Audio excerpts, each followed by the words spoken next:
first. Okay. Sorry, just lastly, there's two timestamps. The first one, and perhaps to distinguish them, we should be referring to those, because in the first shot, in the body of the shot itself, you have 06:43:48, and in the second shot, you have 06:49:54. Is that not a distinguishing? Correct, yes, you can. We can use the imaging. It's just that the time on the image is 6 minutes slower. So it's not an accurate reflection of the time that the vehicle was actually coming past there. The vehicle came past at 6:49, according to the record. So it is within seconds of each other, but from two different sources and in the same street. Okay. Witness All right. A. Perhaps what we should do then is let's properly record. Let the witness explain it. Let's record the evidence, the witnesses. Thank you. Explanation of these two shots and any differences in them. Witness A, did you hear? Can you just explain the two shots and the difference between the two shots? Thank you, Commissioner. I think the advocate explained it better. The shots are from two different sources, and then the timestamps won't be the same. So for the purposes of record, I will read the first one as 6:43:84 seconds from a different source, from a different camera. Then the bottom one will be read as 6:49:54 seconds from QTech CCTV camera as a source. Thank you. Thank you. Thank you, Commissioner Baloyi. And then if we can go to the last two images, insofar as the C200 is concerned.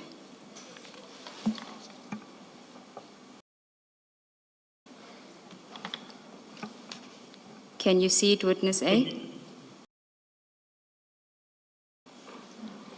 Yes, Commissioner. Thank you. On this one, I think it is the same scenario. We've got two shots from different sources.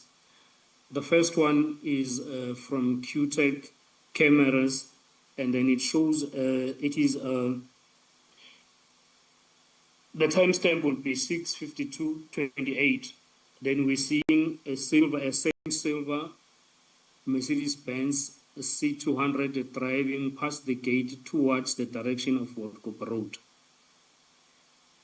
And the bottom one will be from a different source that is not disclosed to us, which will be depicting the same vehicle, which is a C200 Mercedes-Benz, and the timestamp will read as 6:46:51.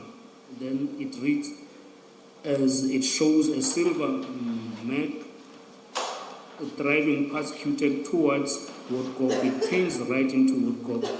Then they're giving us the time delay, which is 6 minutes. Witness A, in these two photos, it looks like the Mercedes-Benz has turned around now because it's facing left. In the previous two photos, it was facing right, more or less 3 minutes earlier. That is correct, Commissioner. So is that consistent with your evidence that it was doing what you call scouting? That is correct, Commissioner. Thank you, Commissioner Kumalo. So, Witness A, if we can then return to your statement and deal with what else was found at the scene where Mr. Mabusela was arrested. Mr. Mabusela was found at the crime scene with a firearm, which is a pistol and ammunition, and one cell phone. which is also referred to as a burner phone. Now, before you continue, can I just ask you to explain, because you said you found the vehicle had a damaged rim, and then you also referred to a license plate. Can you tell us about the license plate? Yes, the Mercedes-Benz had a damaged rim, which now meant that the rim that was found in the Mercedes-Benz Viano in Bramley was indeed meant to come and assist this one. And then when the police checked the license plate on the disc, they found that the registration numbers that was recovered in the Mercedes-Benz Viano at QTech actually was the correct registration number for Mercedes-Benz C200 that was found in Clipperfield. If I can just understand what you're saying that the license plate for the C200 that's registered to the owner of the C200 was found in the Viano. That is correct, Commissioners. And then what license plate was found on the C200 in Vereniging? Oh, the license plate that was found there, it is a license plate that did not belong to the Mercedes-Benz. It was a wrong plate. It was fitted with the wrong plate number. So the plate was actually on the vehicle. It wasn't in the vehicle. It was actually on the vehicle. It was on the vehicle, like the front and back one, as it normally would be. In your experience as an investigator, what would the reason for that be? Why would there be a fake plate on the C200 when that vehicle does have legitimate plates? This would mean that because maybe if I can just, for the purposes of record, this vehicle belonged to the daughter of Mabusela. So using the wrong plate number would assume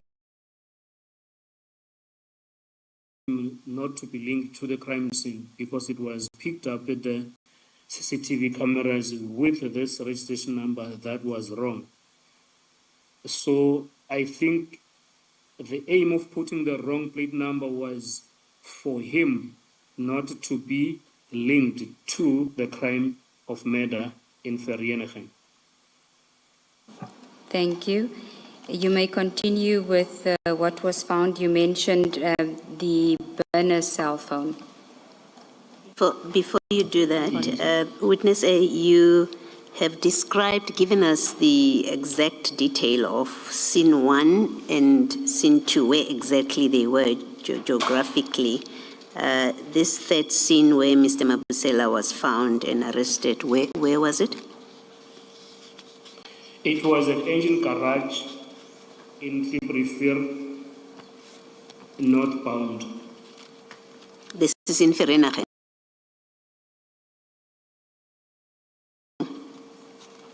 This is in Clipperfield on the way from Vereeniging.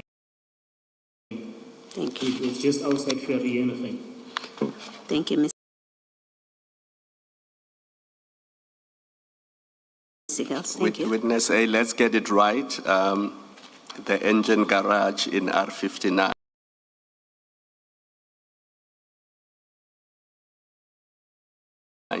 is between Alberton and Vanderbijl Park, I think. So it's halfway between Alberton and Vanderbijl Park. But when you travel to Vereeniging using the R59, you would go past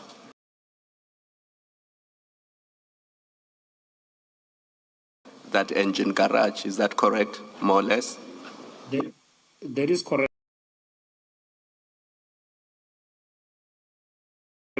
Commissioners. Thank you for the clarity, Commissioner Kumalo. You may continue, witness, with your regarding the burner cell phone.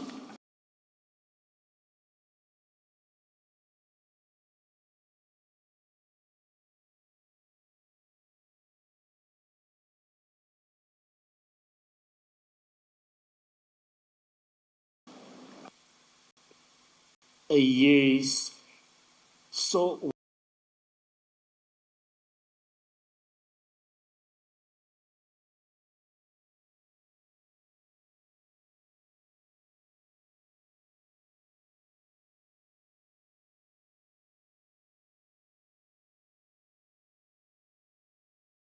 what was recovered on this suspect who is now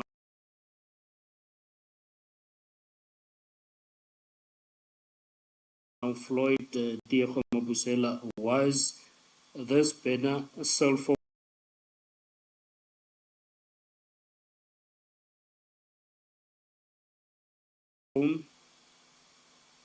and the firearm of which he was arrested for initially. And then these two were booked into the dating as exhibits. And then this cell phone was later going to assist the investigation to link this suspect, who is Floyd Mabusela, with the other burner phone that was recovered in the first scene at Bramley through communication. So this is the investigation that was carried on in a week that followed. When you say in communication that the two burner phones were in communication with each other, at what point? When was this? These two phones were found to have been communicating during the commission of crime and after the crime has been committed in Vereeniging. So the conclusion from the investigating team was that these two burner phones were utilized, or they were bought for the main purpose of communication between these two vehicles at the crime scene and maybe coordinating their movement from the crime scene. If I recall correctly, you said that Mr. Mabusela's smartphone was found with the other two suspects at the Q Bramley scene. Is that correct? That is correct, Commissioners. Okay. Chair, I see that it's 10:58 and I'm moving on to the next scene. Should we adjourn for tea and then I can continue? Let us adjourn and resume at 11:15.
I refer to it as a duplicate number plate because when we arrived at this old lady that I've just spoken about, we found that her car was fitted with the same number plate that was fitted on the car, on the vehicle that was driven by the suspect at the murder scene.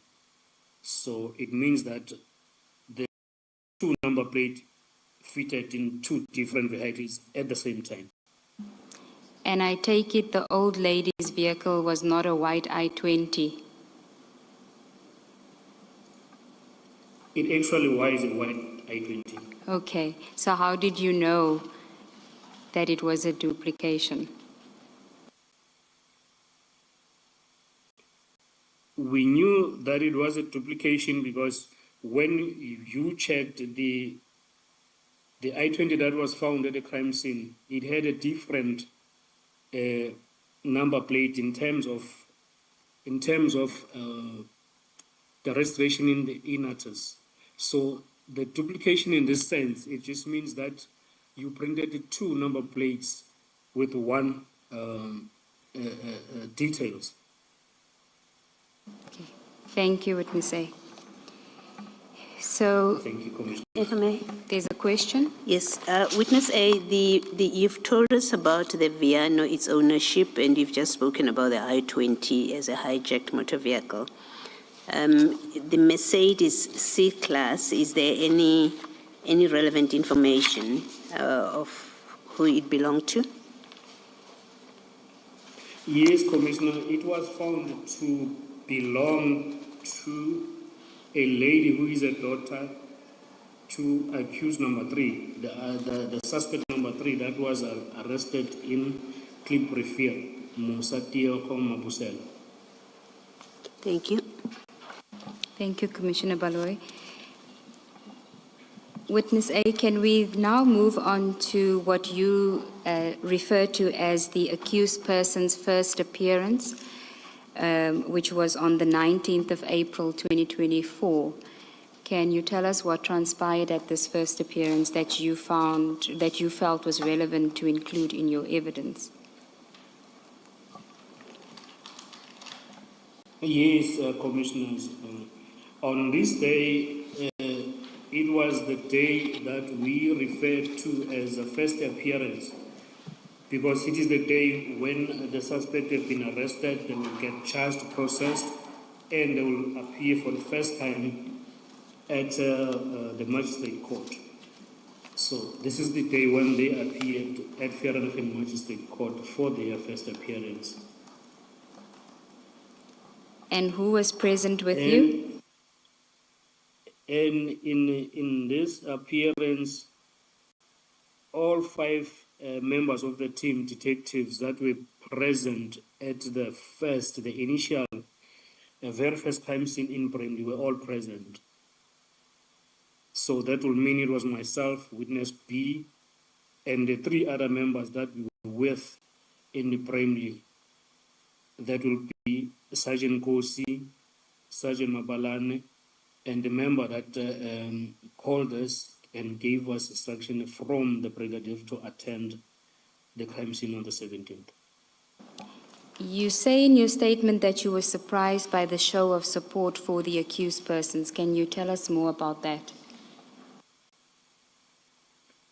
Yes, Commissioners. When we arrived at the Vereeniging Magistrate Court, we found that the court was packed. It was packed and full to capacity.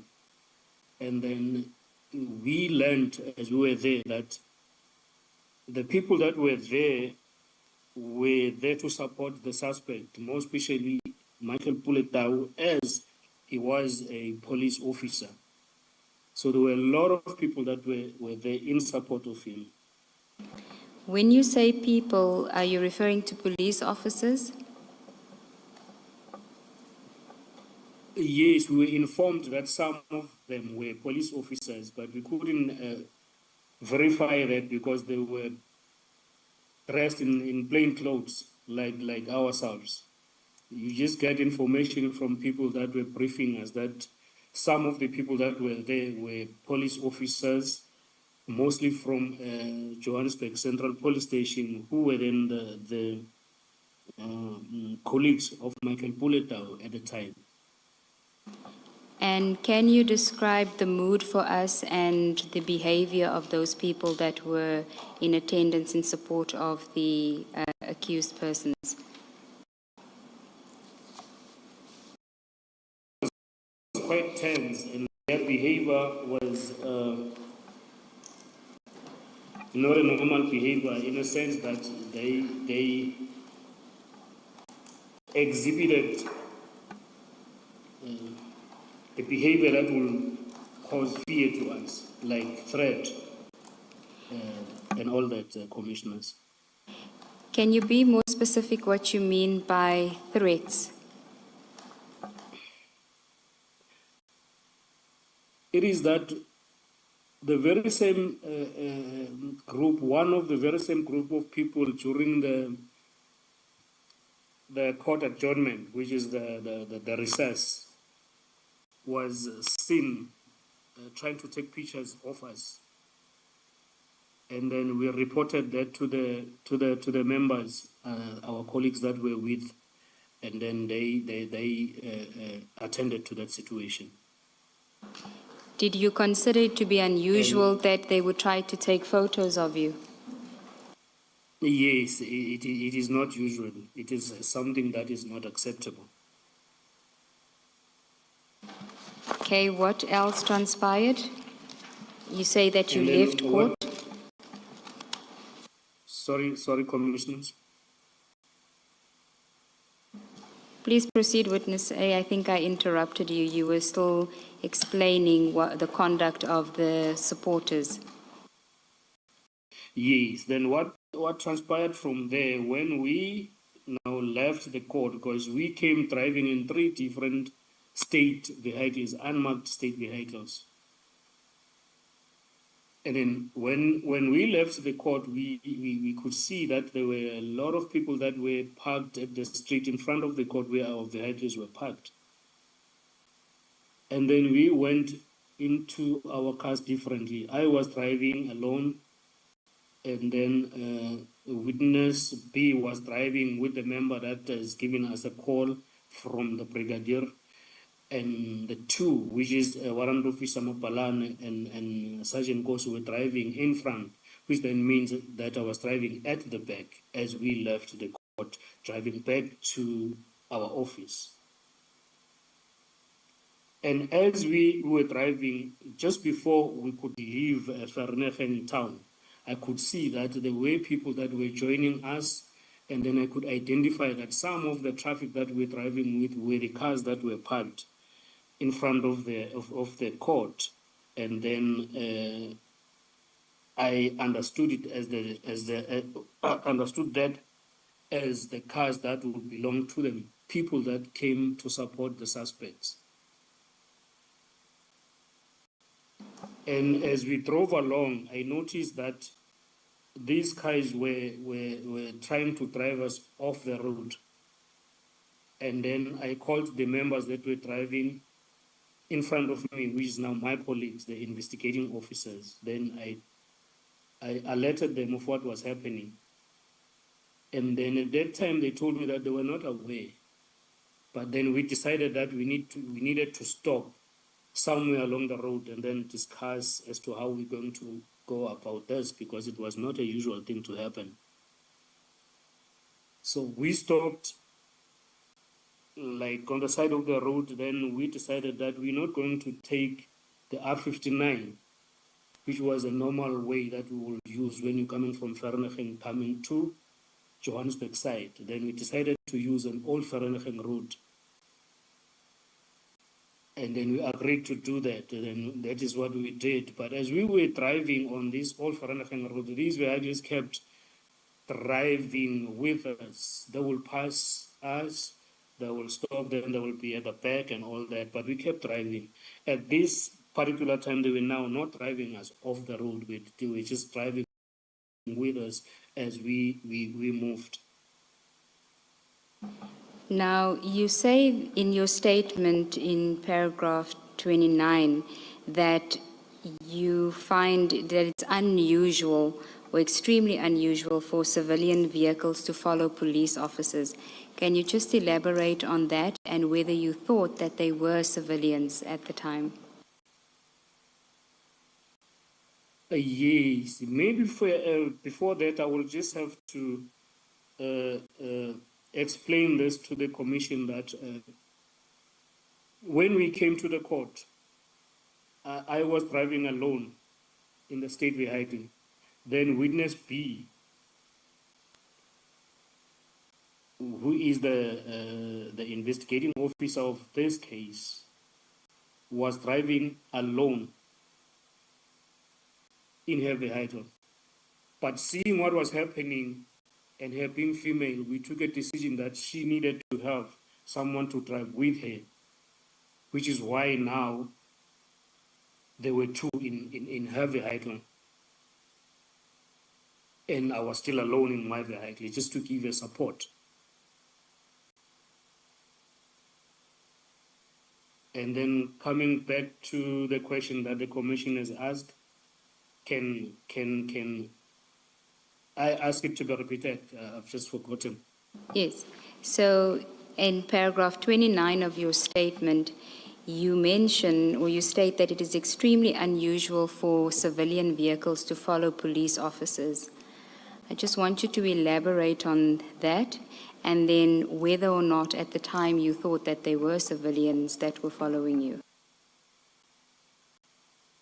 Yes, it is not a usual thing to see civilian following or intimidating, if I may put it that way, the police officers that are on duty. And then at that given moment, we thought these people were civilian, even though if maybe they were police officers, but at that particular time, they were not on duty because I don't think that they worked that side. They would have been doing that not in the capacity of them being police officers. So we regarded to them as just civilian people doing what was abnormal to do to a police officer who is doing his job.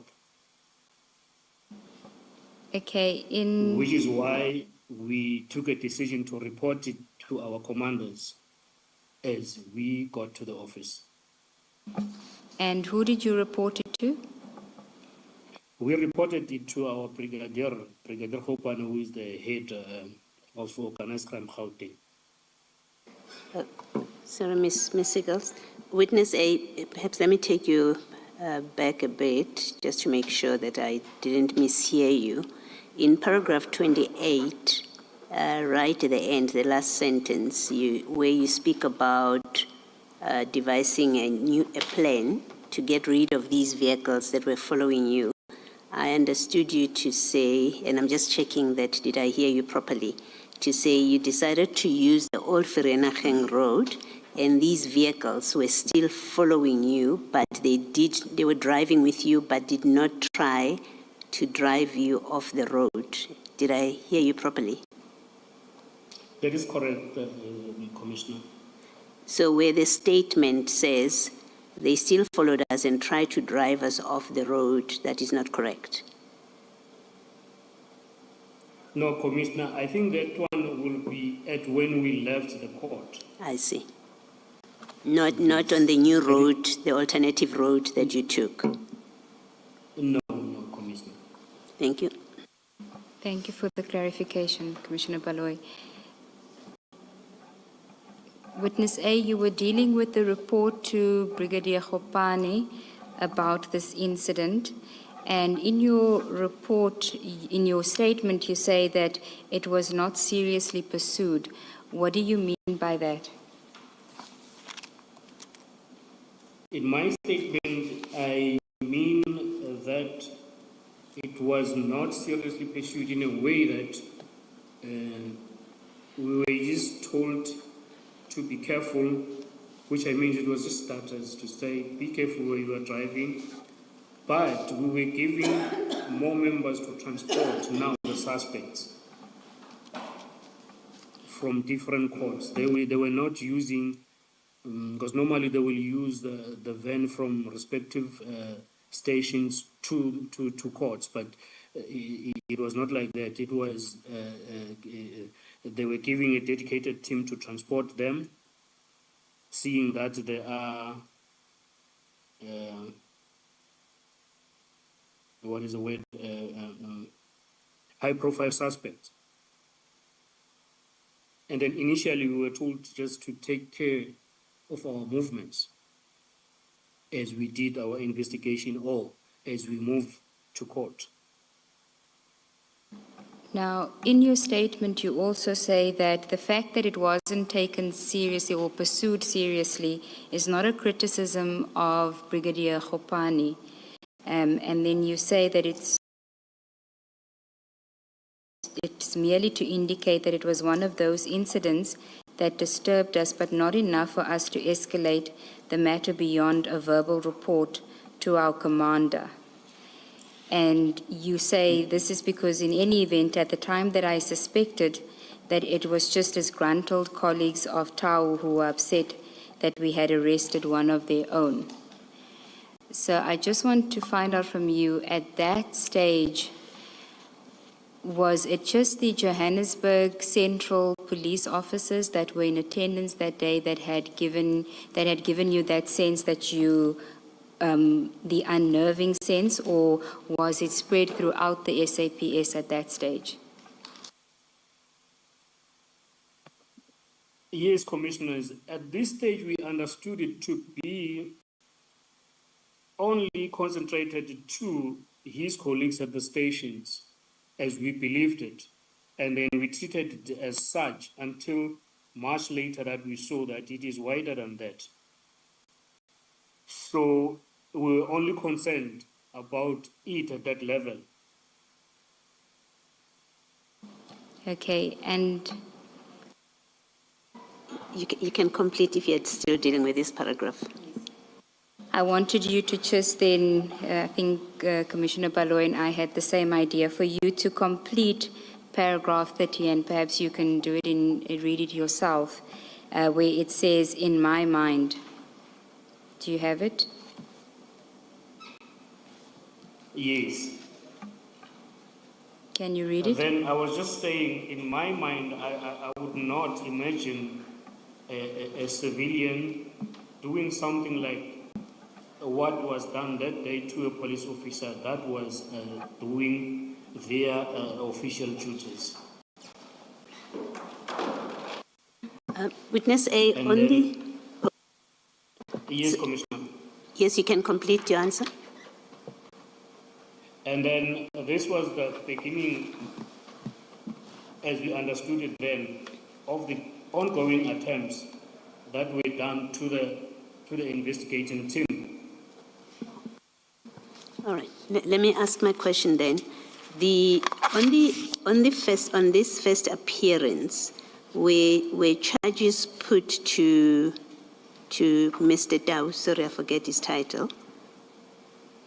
Warrant officer. To Warrant Officer Dow, was it put to him what it is that he was being charged with? Yes, all three of them, Commissioner. So, if you're correct that the people that were attempting to drive you off the road and following you, at that point they would have heard what the charge was that Warrant Officer Dow was accused of. That would be the case because they were present at the court. Yes, and so they would still have unnerved you and tried to drive you off the road, members of the SAPS knowing and having heard what he is accused of.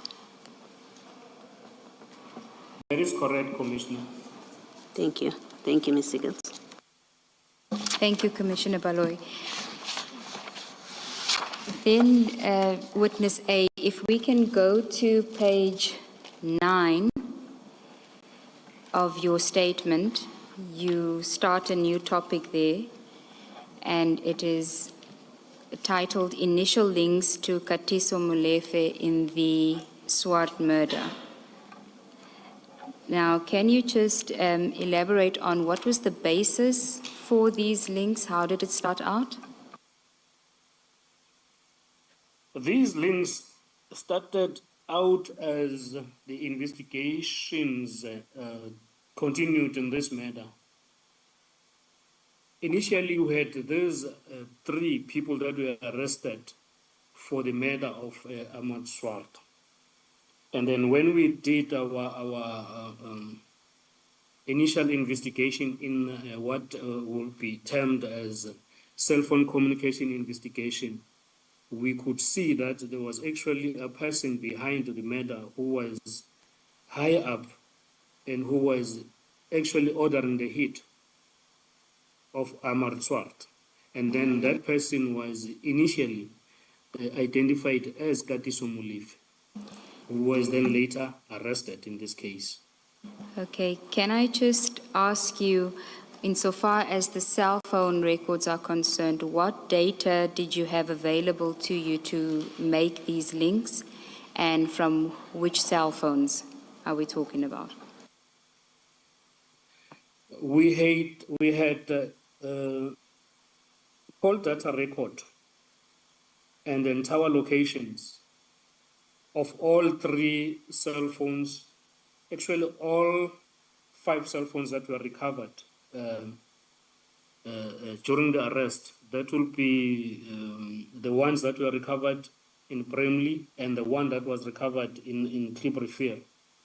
But the phone that came with a lot of information in as so far as linking Katiso Mulife was the phone of Michael Pulletown, because it was seen on the records of his phone that it was him that was communicating a lot with Katiso Mulife. Now, can I just ask you, insofar as the data is concerned, you mentioned in paragraph 33 of your statement that there was data analysis. You also refer to section 205 subpoenas. Can you just explain the difference between the two? Because there's a reference to downloaded information and section 205 obtained information. Yes, commissioners. In our cell phone investigation, if I can just give a brief of what we do, we would, if we are lucky to. Because nothing is more important for your business image than your boardroom table. And that's why 10 out of 10 CEOs recommend Office Group. Office Group, the largest variety of office furniture delivered and installed nationwide. The tower locations, which will be the movement of the phone in relation to the suspect as well. And then the other part will be downloading the data from the actual phone, which will then mean that you take the phone to the expert to download the data for you, and then they give you the raw data from which you will have to analyze and take it from there in as far as doing your linkages. Okay, and before we go to some of those linkages, you do say that you don't want to go into too much detail. This is at paragraph 33 of your statement, so as not to compromise the integrity of the ongoing investigation. I assume this is on the same basis as earlier on, that the matter is still in court. Am I correct? That is correct, commissioners. And if we can also give context to the information that we're about to look at, this is just insofar as the information that was available to the team in early May 2024. So you're not speaking about information at this point, but as what you had at that time in May 2024. That's correct, commissioners. Okay, can we then start with what is set out in paragraph 33.1 of your statement, where you deal with the links that you could see on the 12th of April, from information on the 12th of April 2024, which would have been 5 days before the murder. And we are, in this regard, Commissioners, referring to the information at WA1 of the statement, which starts at page 42, and we will also project the redacted version, but yours is not redacted. And witness A, if I could, we're going to screen share, if I could ask you to only deal with the version that is on the screen, because that's the redacted version. And the first is that you say on the 12th of April 2024, 5 days before the murder, 1, Tau receives a call from Mr. Katiso Molefe at 11:36. There's a duration of 119 seconds. And 2, he makes a call, this is Tau, makes a call to Molefe at 11:43 of a duration of 14 seconds and arrives at Molefe, this is Tau, arrives at Molefe's home shortly thereafter at 12:36. Now, before you go to what's on the screen, can I just ask you, how did you know that that is Molefe's number if you didn't have his cell phone at the time?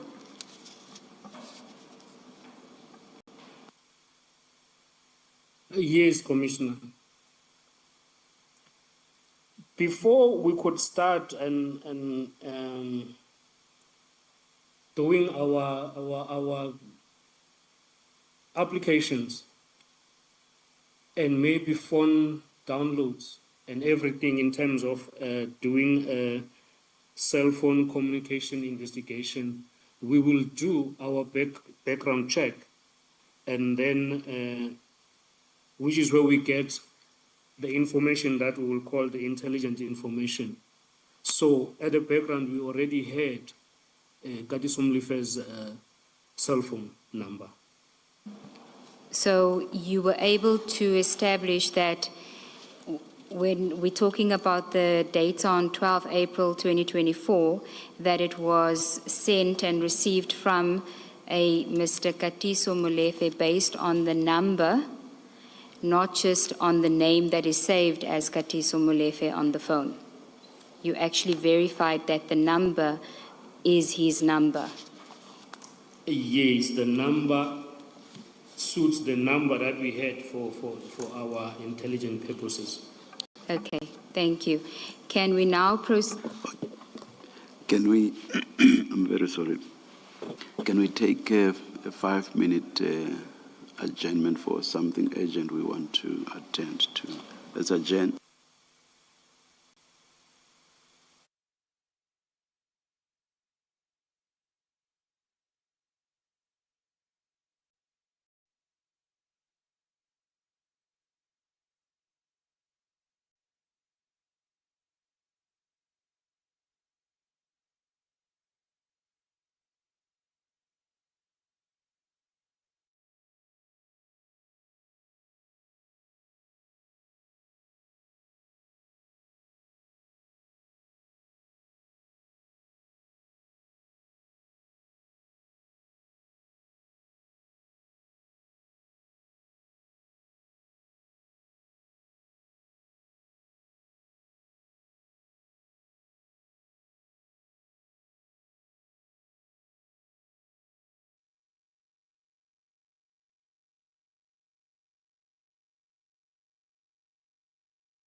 Thank you, Commissioners. Witness A, are you there? Yes, Commissioners, I am here. Witness A, we were dealing with paragraph 33.1 of your statement. If you can just tell us what it is that you want to tell the Commissioners about the link on the 12th of April 2024 between Mr. Tau and Mr. Molefe. Yes, Commissioners, this will be a call record that was that shows that on the 12th of April 2024, that is 5 days before the murder, Michael Puletau received a call from Mr. Katiso Molefe on 11:38, and then the duration of the call was 119 seconds. And then Michael Puletau makes a call to Molefe at 11:43, which was a duration of 14 seconds. And then Michael Puletau arrives at Molefe's house in 12:16 minutes. Okay, we're just flighting the second one, which is at 12:16 minutes, as you say. And what is it that we see there where you say it's at 12:16 minutes?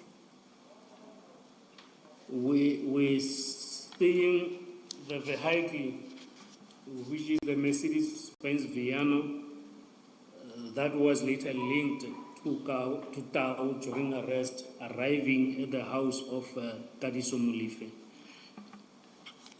Okay. on the 12th of April 2024, 12:16 minutes. And then if we go to the next one, it's 33.2. You speak about the 13th of April 2024.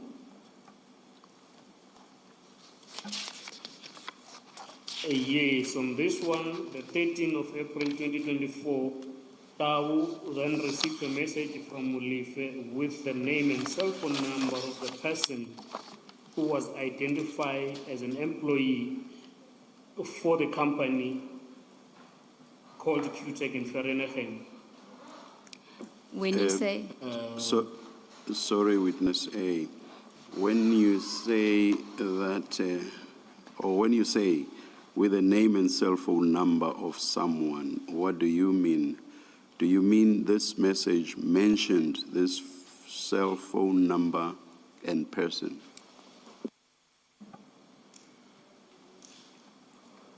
I mean, this message was giving the name and the cell phone number of this person who is identified as an employee at QTech. and But this, now, the details of such are not going to be disclosed to the Commission. Commissioners will see that on page 44 of your bundle, which will have the details under text, would have the actual text, but it's redacted for the public.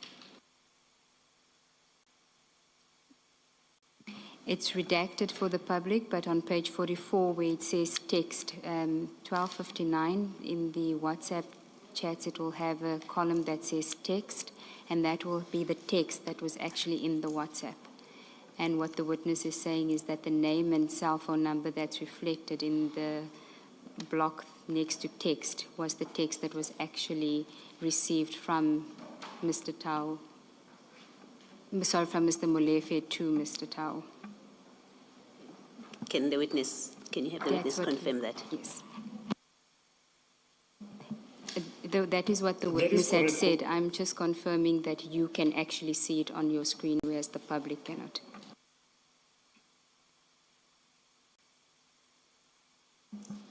Then if we can then go to the next one, it's at 33.3.2. 2.2 on page 10.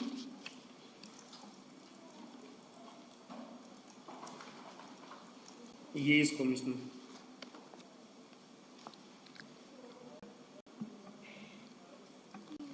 You Then can, on this one, it is seen that Tau tried to get more information about this person that was given to him by Katiso from a person called Lorato.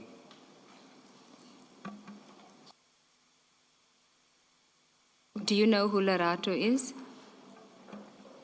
Yes, Lorato was identified and was interviewed, and the statement was obtained from her to confirm what I've just said at paragraph 33.2.2, that she was indeed requested by Tao to identify the person who works for QTech.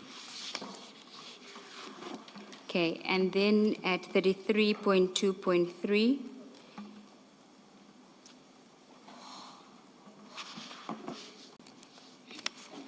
In that one, Tao sends a message to Mulife asking, Abuti, please send me that company's name again.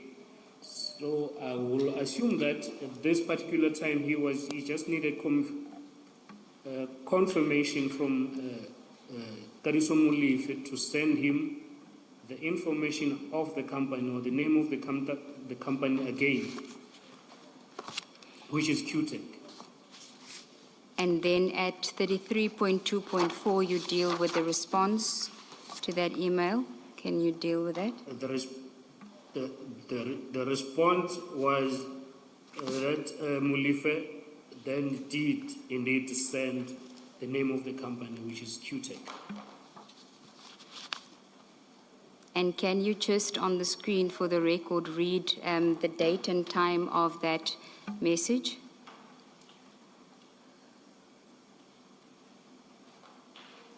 It is 13 April 2024, 14:39. Thank you. And then at 33.2.5,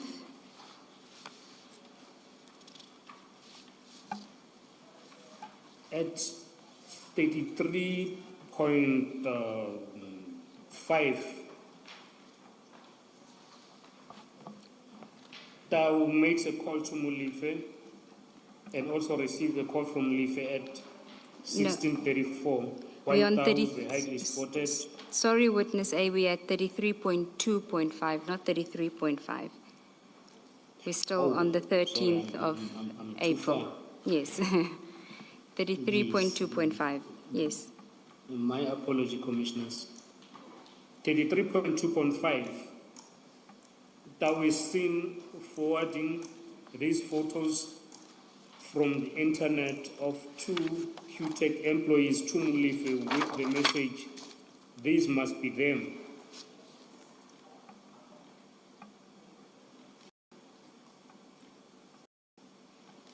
Okay.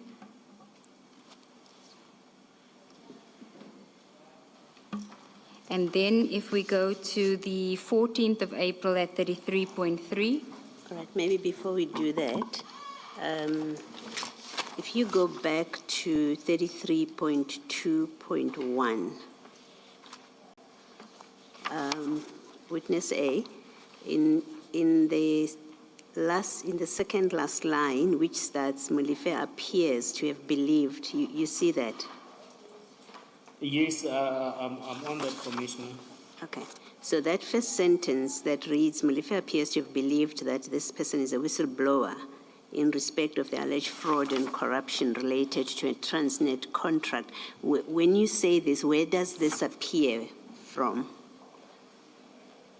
Remember, we're discussing the WhatsApp message, and then you say Mulife appears to have believed that the person was a whistleblower. Where does this appear from? In the WhatsApp message or other material? I think this talks to the information that we had as we moved on with the investigation. The appear means that he was of the belief that the person that he was sending to Tao was a whistleblower. Yes. because now we had knowledge as we moved with investigation that actually this person was not a whistleblower. Yes. And then the second part of that paragraph, you say the contractor alleged to be committing the fraud is a company, and you give the name of the company there, you say SK Group. This is the first time it is mentioned, and I'm not sure whether you discuss further in your statement. You're going to talk more about this group, but it's not in the WhatsApp message unless I've missed it. So I'm trying to understand where this comes from, this information. You are correct, Commissioner. It is not.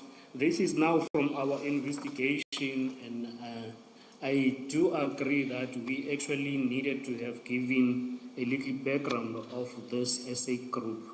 Yes. But as it has been declared before, that more of the information will be a touch and go, because it talks to the investigation that is ongoing on this case and maybe on the other parallel investigation on this case.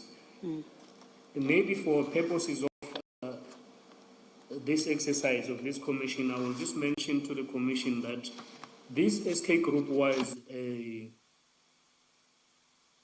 middleman, if I may just use that name, that was buying from QTech on behalf of Transnet. And then it was learned that this SK group was inflating prices way higher than what it was receiving the product from QTech for, which then would mean this perceived whistleblower would report the SA group to Transnet and other bodies to say there is irregularities happening here. Just to give a brief description of what happened, Commissioners. Thank you. Thank you, Commissioner Baloy. This evidence will be led by witness B. All right. And then maybe lastly from me, and this is more for you, Ms. Segal, not necessarily to be done now, that way you've referred to the annexures, can we just make sure that the page numbers are also referred to so that they reflect on the record? Because I think we referred to these WhatsApp exchanges without page numbering them. Will do. Thank you. Thank you. We are now at 33.3, witness A. Can you just read that paragraph for us regarding the 14th of April? 33.3. Yes.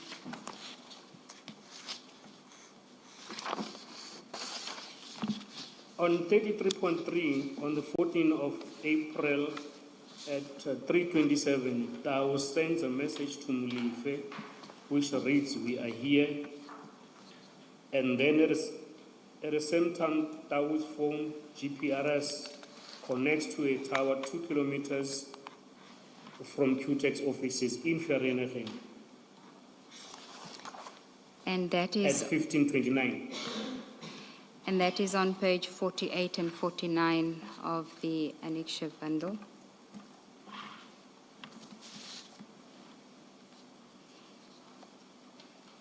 And then if you can go to 33.4.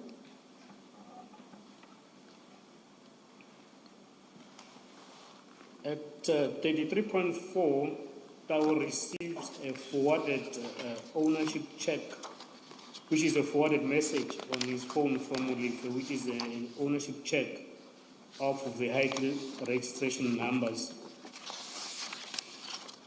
And for that, it's page 50, 51, page 50 and 51 of the annexure bundle. So if I can understand what you're saying is that Mr. Tau is receiving from Mr. Molefe forwarded ownership checks for 3 registration numbers. Were you able to confirm what those vehicle registration numbers relate to? Are they in any way related to anyone at QTech? No, they were not connected to anyone at QTech. Okay. Continue at 33.5. 33.5, that is now on the 16th of April, which will be the day before the murder. And then, can I just jump to 33.51? Yes, you may, and it with reference to page 52 of the annexure bundle. Yes, Tau makes a call to Mulife, and he also received a call from Mulife at 16:34, while Tau's vehicle is spotted on CCTV footage at QTech offices at 16:39.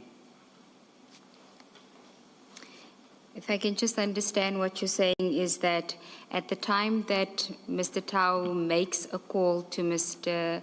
Molefe at 16:31 and receives a call from Mr. Molefe at 16:34, his vehicle is, his cell phone is spotted to be 2 kilometers within the towers that's close to QTech, within 2 kilometers of a tower that's close to QTech. Yes, but for the purposes of this paragraph, it is actually his physical motor vehicle on the CCTV footage that was retrieved from QTech. So it's the footage at 16:39 on the 16th of April. That is correct, Commissioners. Continue. And we are now on page 11 at 33.5.2. At 33.5.2 at 21:22, Tau's vehicle arrives at Molife's house at around 21:36. And that is on page 53 of the annexures. And you say that the Viano arrives at Mr. Molefe's house at 21:22 on the evening before the murder. Yes. Okay. And then it left there at 21:36. Okay. And then if we can go to 33.6 and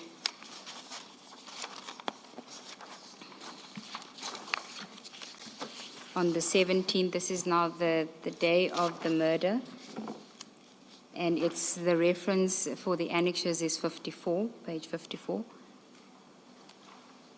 Yes.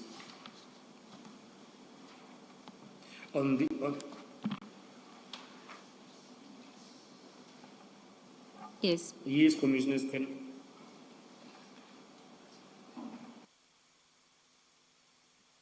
I carry on? Yes, you may. So, 33.6 on the 17th of April at 8. The white Hyundai that belongs to that was found at Musa's house during arrest.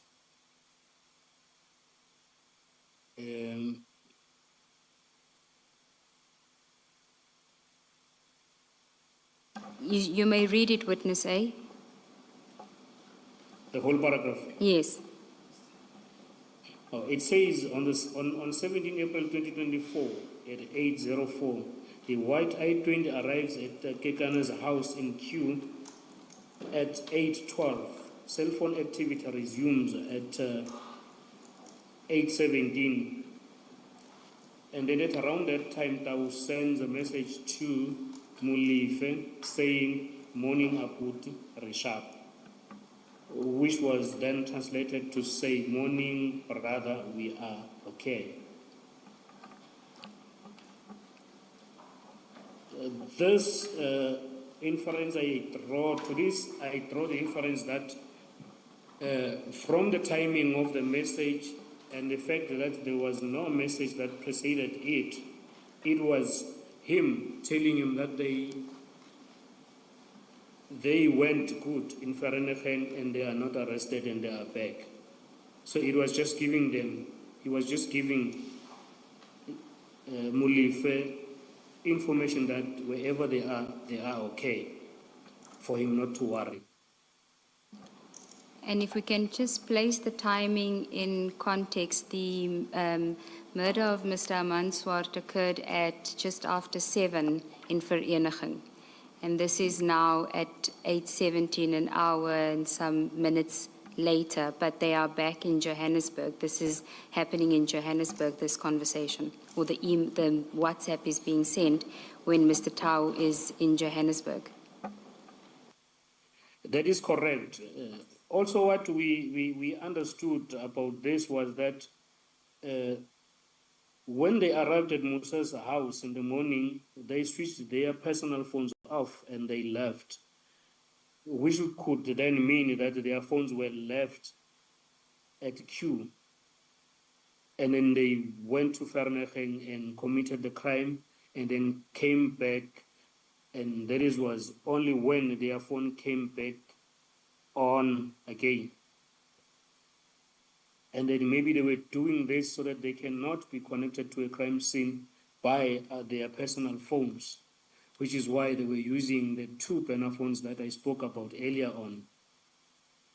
Because with them, there is information that we have that puts both of the phones in the vicinity of Vereeniging during the commission of crime. And there is also information that tells us that they were communicating between themselves, these 2 burner phones. And what about the Viano? You've spoken about the I-20, and we know from your earlier evidence that the Viano was at Mr. Kekana's house, was parked at Mr. Kekana's house. Yes, Commissioners. Can I address paragraph 34 in Yeah. that regard? You may. Before you do that, in 34.4, and what I'm going to ask applies to the other messages. In 34.4, you say on 33.4, I beg your pardon, 33.4. You say on 15 April 2024, Dow received a forwarded ownership check for vehicle's registration number. And that document is at page 50 and 51. Page? 50 and 51. Yes, it's at page 50 and 51.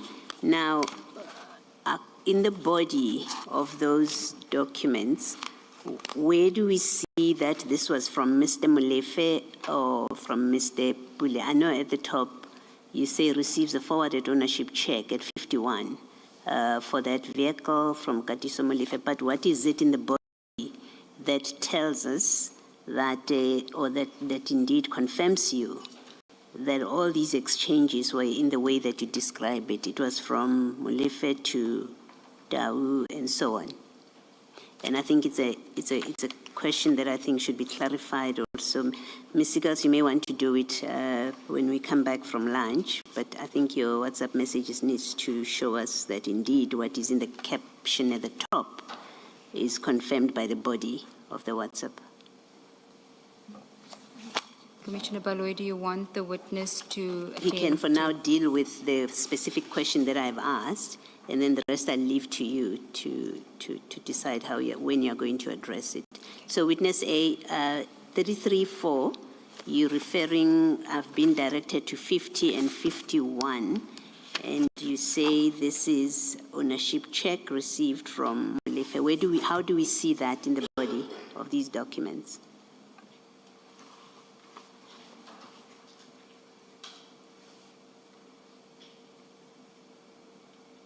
Where do we see that this is from Mr. Molefe being sent to Mr. Dawi, and it may well be a reference to their telephone numbers. I don't know how you identify them.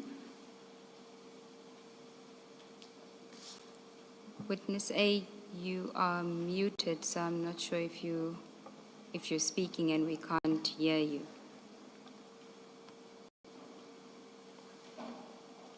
Yes, Commissioner. I was just trying to look at my pages here so that they do not make noise to the microphone.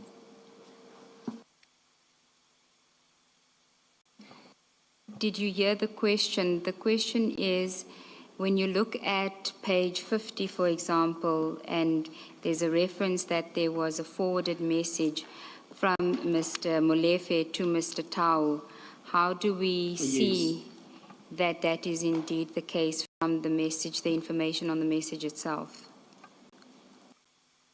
Oh, yes.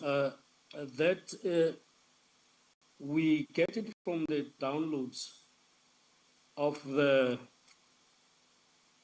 phone of Tau. And then when you read it, it will tell you if the message was, it will tell you of the nature of the message. It will show you that the message is from this source, but it came to him as a forwarded message in WhatsApp. And can you just direct the commissioners to where on that page 50 we would see that? I can see it, but we want you to identify it for us. Yes, if you look at the same page, on the at the top it is written text, and you go down there, it tells you the status of the message.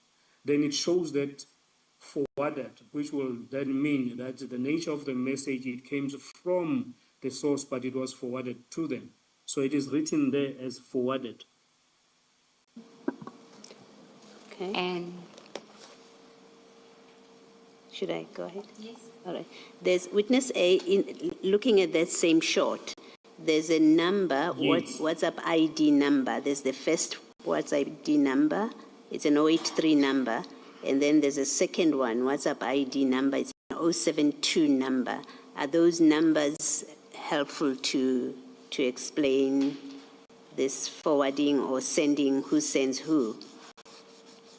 Yes, the 083 will be the number of Mr. Molefe, and the 072 will be the number of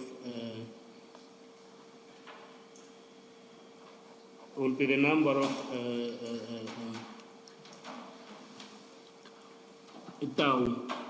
All right. Yes, and I am saying this, Commissioner, as I am also reading, which is why sometimes I just cut. Sorry, say that again, witness A?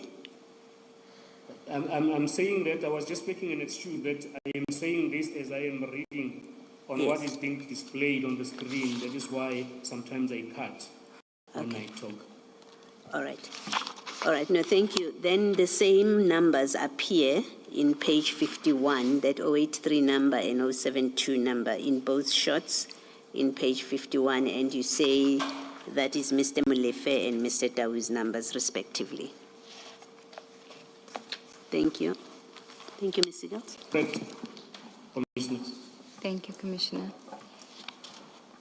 So we had dealt with 33.6, and then you say, can you just tell us about paragraph 34, where you deal with additional surveillance information and cell phone records, which is not before the Commission, but just so to complete the picture at paragraph 34.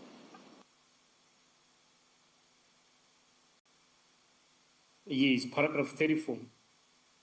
Yes.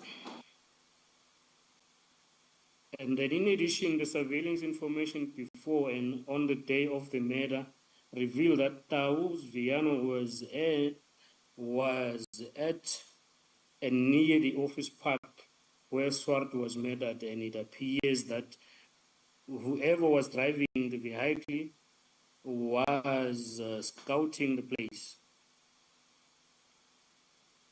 And then the cell phone, the cell phone records and the vehicle tracking information and the CCTV camera footage agree to this and are attached as for witness B to talk more about.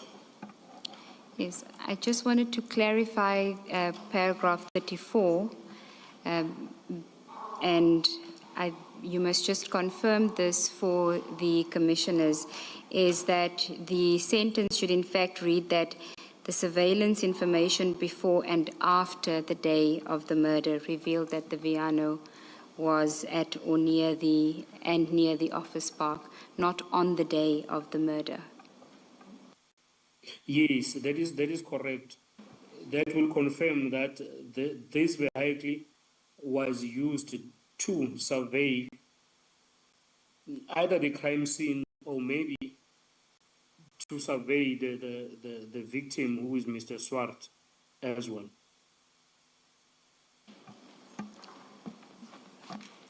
Thank you, Witness A. And then if you could...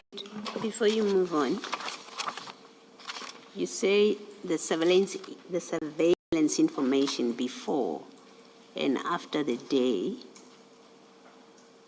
and then you refer us to WA1. Can we look at that WA1 and see where does it convey what you say in that paragraph 34? Yes, Commissioner, I just indicated now that information about the Viano itself is not before the Commission. The WA1 refers to everything that has been dealt with under 33 and 34. But the Viano information, unfortunately, is not before us.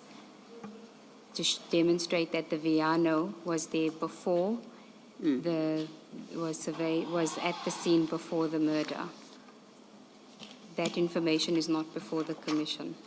Okay, so WA1 correctly speaks to the 12th of April. It speaks to the 12th, the 13th, all of the dates, but in relation to the I-20 and the Mercedes-Benz C200, not the Viano.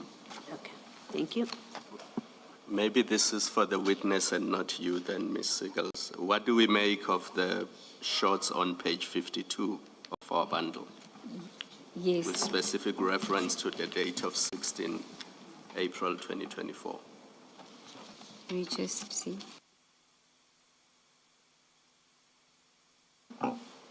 Witness A, are you on page 52? Yes. Can I just... I am on page 52, Commissioners. Yeah. Can I just clarify, Commissioner Kumalo, the correct statement should be that the cell phone records and the vehicle tracking information relates to the tracking information relates to the I-20 and the Mercedes-Benz C200. CCTV footage would include the I-20, the Viano, and the C200. Thank you. But the statement still remains that the Viano is not on the day of the murder. Are you referring to the last sentence of 34? Correct, Chair. It's that... Just restate what you said just now about that sentence. So there's information that relates to the day of the murder, and that would be in relation to the I-20 and the C200, not the Viano. There is information predating the murder, and that would relate to the I-20 and to the Viano and the Mercedes-Benz. The Viano and the Mercedes-Benz. Let me rather ask the witness the question. Witness A, Yes, Commissioner. is there CCTV footage of the Viano in Vereeniging on the 17th of April 2024, which is the No. date of the murder? No. Is there CCTV footage of the Hyundai I-20 at Vereeniging on the date of the murder, that being 17 April 2024? Yes, Commissioners. All right. Thank you. In the first sentence of 34, we must delete the words "and on." Let me just, in addition, the surveillance information before the day of the murder. So we delete the "and on." Correct. Thank Chair. you. Yes, Commissioners. Thank you for the correction. And then witness A, if we can then deal with that footage insofar as the Viano is concerned before the murder. If you go to page 52 of the bundle. Yes, Commissioners. This will now be on the 16th of April, 1639, which is the day before Mr. Amar Swart was killed. This Viano that belongs to Tau is picked up driving in front of the QTech company by the CCTV cameras at that time that I've just given, which is 1639. Now, what was the Viano doing in the area on the 16th, the day before the murder? My understanding, it will be that they were finalizing their surveillance as the murder was going to be committed the following morning. And in your experience as an investigator, what is the reason, why would the Viano not be there on the day of the murder? Why would it not be used to transport the hitmen to the murder scene on the day? I think it will be for the suspect not to be easily linked to the crime scene, because this motor vehicle is linked to Tau. It belongs to Tau, and then it was seen surveilling the crime scene before the murder. So using it again on the crime of scene, it was going to make it easy for whoever was going to do investigation to connect this motor vehicle with the crime, and which was also going to make it easy for the investigators to connect the crime to the person who owns the motor vehicle, who is Tau. So I think this was all pre-planned.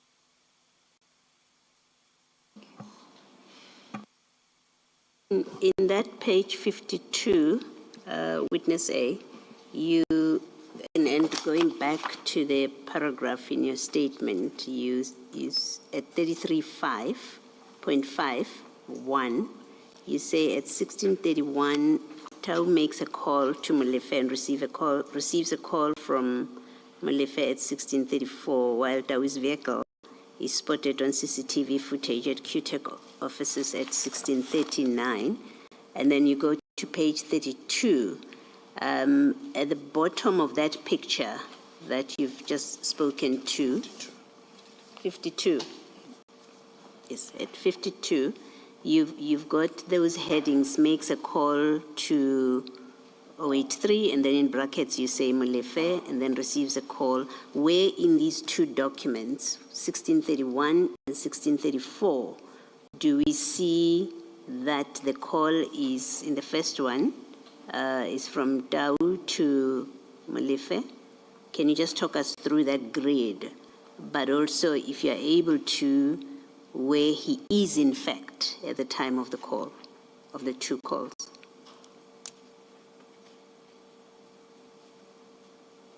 Oh, yes, Commissioners. We see this first by his vehicle. It is physically put there by the cameras. And then when we look at the column down there, we can see, I don't know how I'm going to... I think, witness A, if you can use your hard copy because what you're seeing on the screen is the redacted version, which won't have the information that Commissioner Baloy is asking you to confirm. So if you can use your hard copy for this exercise on page 52.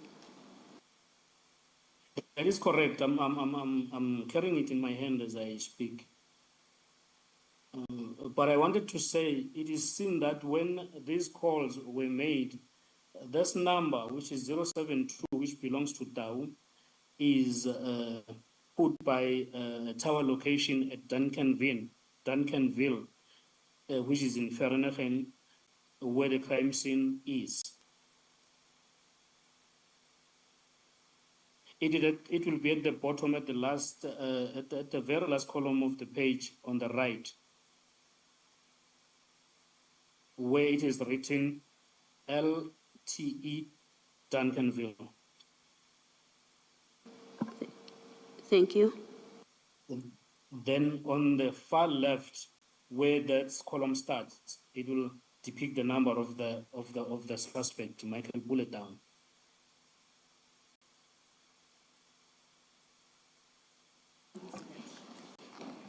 Thank you, Witness A. Thank you, Commissioners.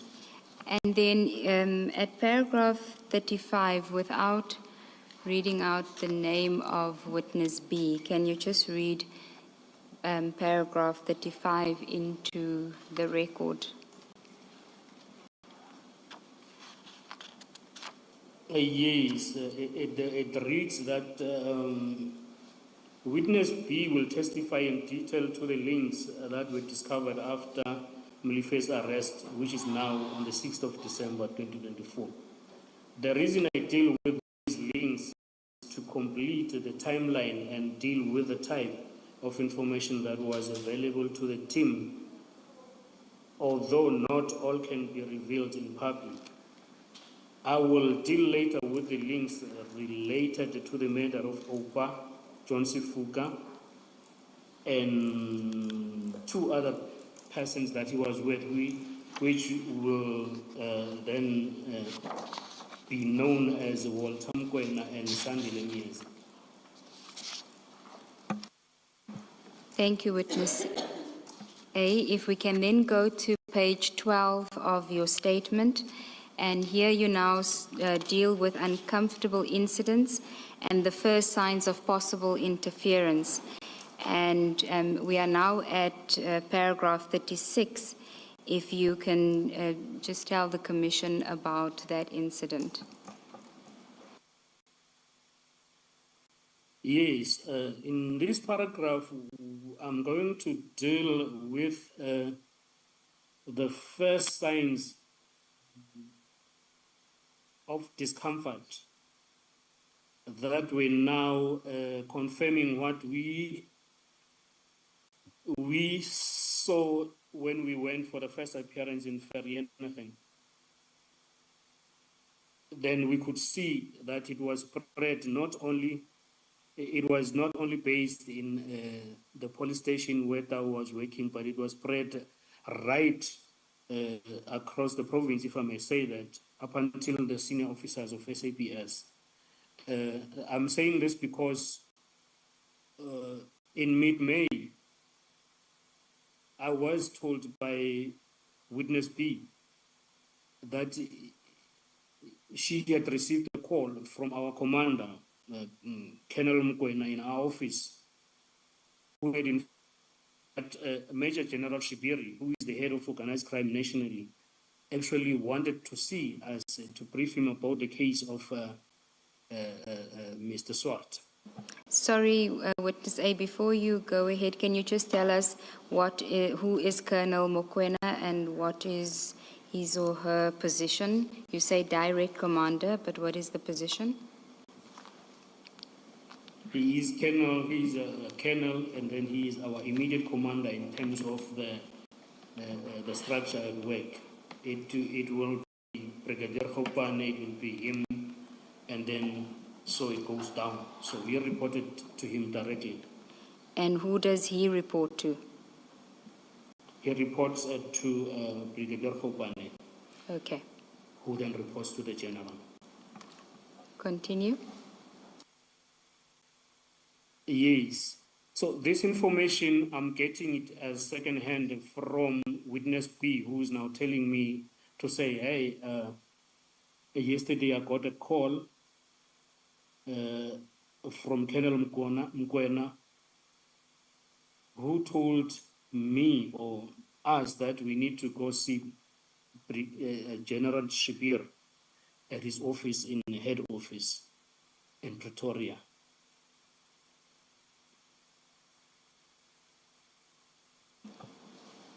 And then further than that, witness B says, actually, it seems like when Colonel Mkwena was calling her, he was together with General Shibir at one place. Because as Colonel Mkwena was talking to witness B, he then gave the phone over to General Shibiri to talk or to speak to witness B and relay that message that he had already passed through Mkwena, Colonel Mkwena. And then in paragraph 37, you deal with witness B's response to General Shibiri. Can you tell us about that? Witness B tells me now to say, in that brief call, General Shibiri asked her a certain information in relation of the Mr. Swart murder case, and then witness B tells me that she told General Shibira that the case that we're dealing with is of a sensitive nature, so she did not feel comfortable to discuss it over the phone, which is why now the decision to come like physically to his office was emphasized. When you say decision, was she saying to General Shibiri that she will come to him, or was he inviting the team to come and meet him at his offices? He was inviting, he had already done it through Colonel Mkwena. But now I think he also wanted just to get some information before we could come, which then witness B said no, but General, I don't feel comfortable talking about this case over the phone, given the sensitivity it has. And then we had to go see him the following day. Okay, and in paragraph 38, you then deal with the meeting. Can you take us through it? Can I just for completeness, sorry, witness A, just for completeness, your statement says that she told him, General Shibiri, that she had concerns about providing such a report to him, and it ends there. So on a reading of the statement, it suggests she refused to give him. But from what you're saying, it in fact should have said such a report to him over the phone. That's a complete statement from what you're saying. That is correct, Commissioner. Maybe it is the way that I gave the statement. She Yes. didn't actually refuse, but she suggested that it can be given to him verbally, not over the phone. Thank you. Thanks, Mr. Thank you, Commissioner Baloy. At paragraph 38, you deal with the meeting. Yes, at paragraph 38, it was the day that we were supposed to go and meet with the general at his office. But given the load of work that we had on this docket, we could not just drive in the morning and go see the general. We had to do the task that was at the hand, the investigation on this case. Then, much later on the day, then we drove to Pretoria in the company of the member that had gave us the instruction to go attend to the crime scene from Brigadier Khopane on the 17th. So it was 3 of us going to see General Shibiri in his office at Pretoria. Okay, continue. Yes, and then when we arrived at the office of the general, we were welcomed in, and then the meeting started. It actually was not even a formal meeting. He just asked a very few questions about the case, and then during that conversations, he told us that this case that we were working on was actually a very sensitive case because the people that are arrested are connected to people that are very dangerous. And then he told us that these people who are the now suspect are connected to a person who had already passed away by then, who was called Mswazi. And then they are very dangerous. And then there is a lot of resistance and interference that we're going to get from the police while we're doing our investigation. And then he also wants us to take care or to look after ourselves.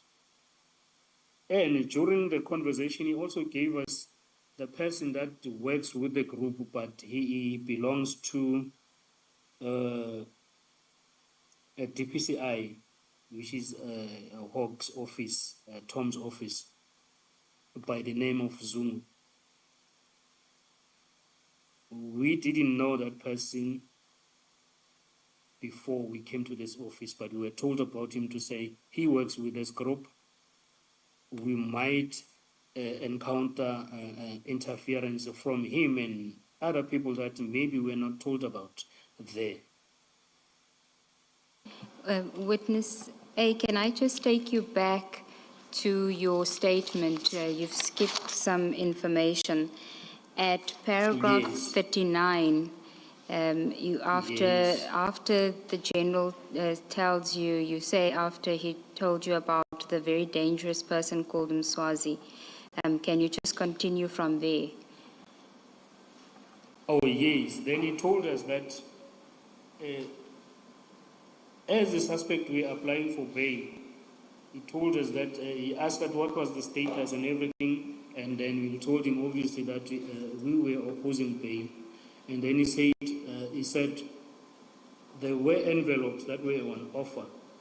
He termed it as there were 3 envelopes flying around that were on offer for the suspects to get bail. He said one envelope will be for the investigating officers, the other one will be for the magistrate, the last one will be for the prosecutor.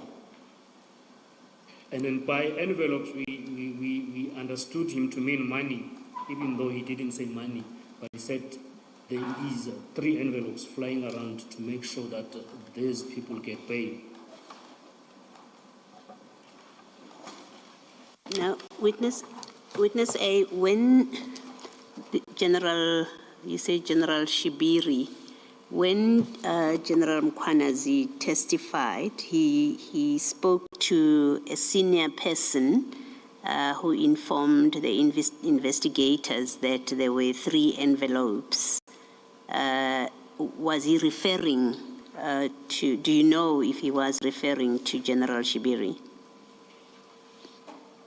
Yes, my understanding is that he was referring to General Shibiri because in this investigation, when you take the mentioning of 3 envelopes, it only appeared in the meeting that we had with General Shibiri. And by the way, we reported it to our commanders as well. Thank you. Can I just ask a follow-up question, Witness A? The mention of 3 envelopes, A, was it made in your presence? And B, what was your reaction to it when it was made, the mention of the 3 envelopes? It was made in my presence. My first reaction, it was just shock. And then it wasn't that I was expecting to be told now because I was here sitting with the senior officer. who was now needed to give me guidance to say what to do with those three envelopes, because obviously they were coming our way. I expected the general to say, if these envelopes come, do this about them.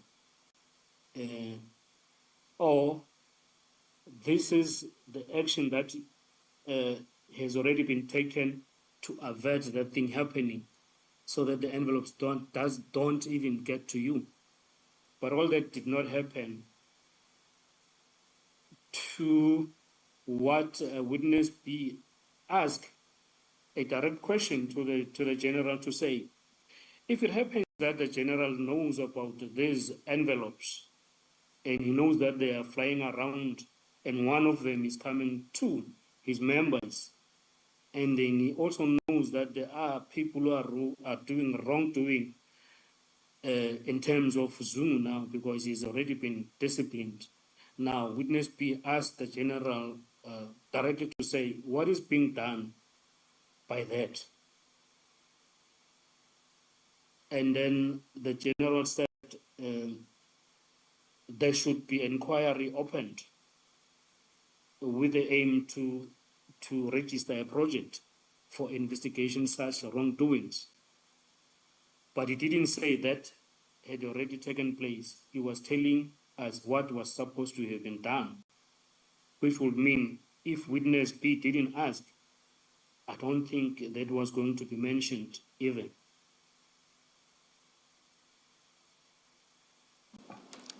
Thank you, witness A. May I, sorry. Do you, in paragraph 40, and you've already mentioned in your evidence the reference to Zungu, do you know if General Shibiri has done anything or taken steps relating to this Zungu police officer? No, commissioners, we did actually not do a follow-up on that. We don't know if anything was done to Zungu. Neither did we ever identify who this Zungu person is. Thank you. Thanks, Ms. Thank you, Commissioner Baloyi.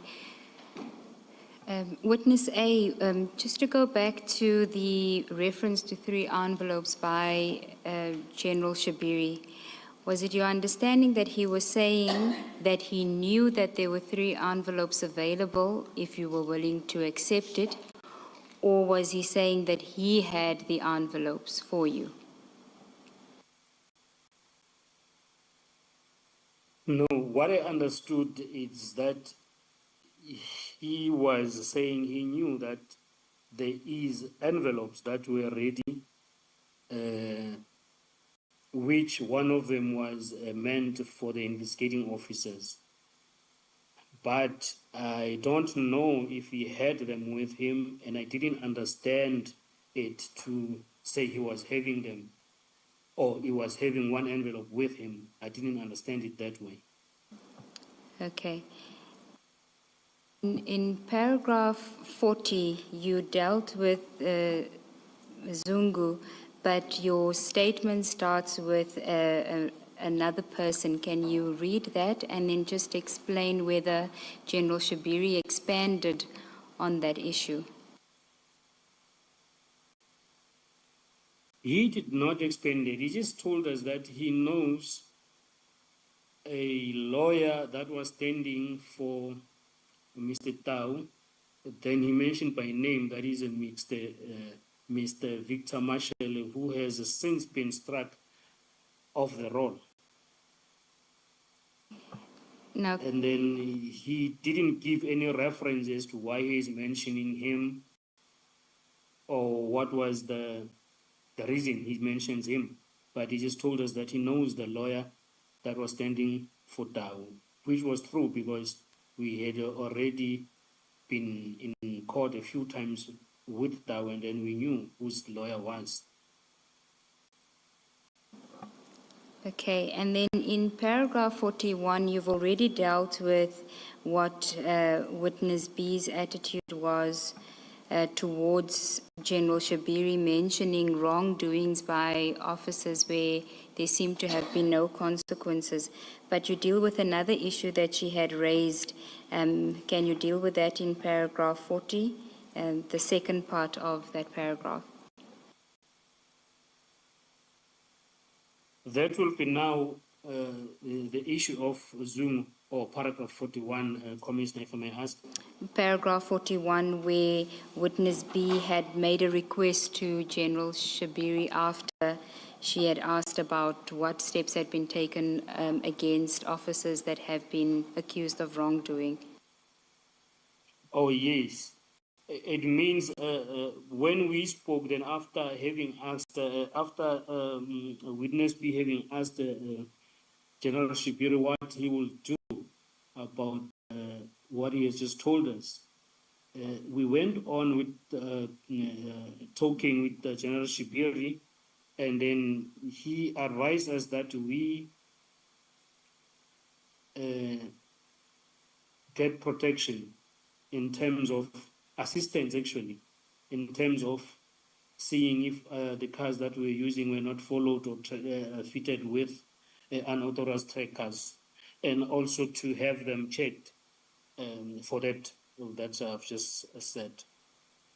And then witness B asked General Shibiri if it would be possible to request that the ballistic section speed up the ballistics analysis of the firearms, to which General Shibiri agreed. And then he took the phone and then he made a call to a person that he referred to as Brigadier Mlauzi at Ballistics Pretoria and requested that the ballistics be fast-tracked. Can I just follow up on that? Was there an issue with the ballistics at that stage? Why would there be a request for it to be expedited? At this time, there was no delay, but we just knew that usually your ballistics will be what delays the investigation in our experience. You will do all your investigation, then you complete it, then it will be the ballistics that is holding back the investigation. So we just was requesting for an assistance from that front. And you have dealt with it, but if I could just ask you to then read paragraph 43 and 44 into the record. Before you do that, let me take you back to paragraph 40. Did your investigations ever reveal that Zungu was working with the suspects? No, it did not reveal it because we actually did not conduct that investigation, because it would need a complete parallel investigation. And at that given time, we had a lot on our hands. We actually were focused with dealing with the case of murder and linking the other suspect who had, that we had already identified as the hit organizer, which is Kadison Leaf. So we didn't really undertake to do that investigation, commissioners. And did General Shibiri ever mention this subject to you again?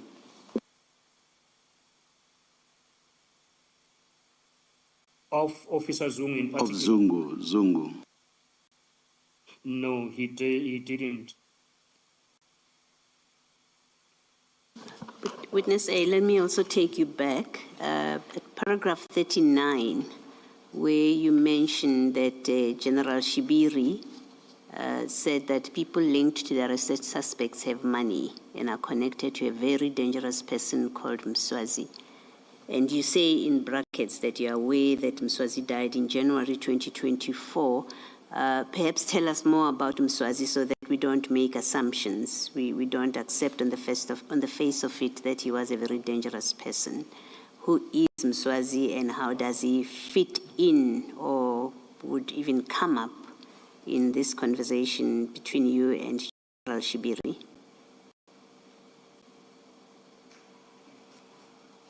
At this time, Mswazi was a person that was widely known as a taxi owner, and he was a ruthless someone in terms of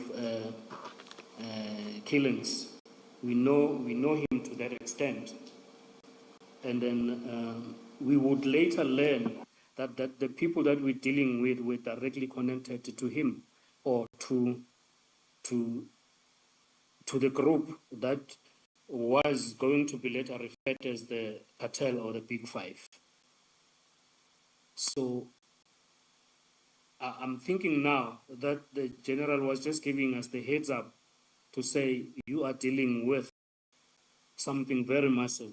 Even though we didn't understand at the time, we just thought, oh, this is Mswazi that is known for doing this, so we must take care. Only to learn later that these people were directly connected to Mswati through Katiso Molefe. Then now it made sense what the general was saying to us at that time. You understood him to include Warrant Officer Tau as people connected to this Mswazi that you describe? Is that- Yes, but Warrant Officer Tau will be connected through Katiso, not directly to Mswati, Thank you. Thank you. as I Mr. understood it, Commissioners. I see that it's 1 o'clock. Let's adjourn and resume at 2 p.m.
saying appearance for bail application today. Next court appearance, bail will be granted for him.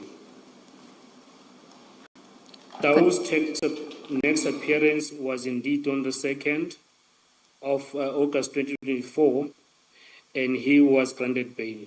On that day, Molefe sent a message to that person saying bail granted with emojis. The next extract from this chat is attached as the paper that I'm having here.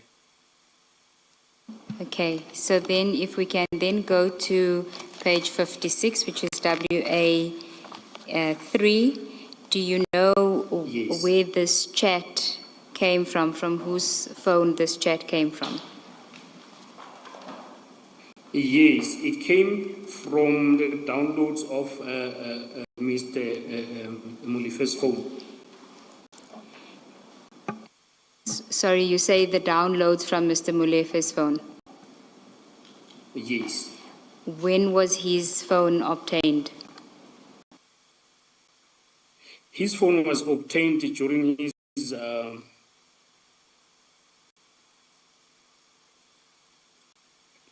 arrest on the 6th of December 2024. Thank you. Can we then go back to your statement at Yes, paragraph Commissioner. 66?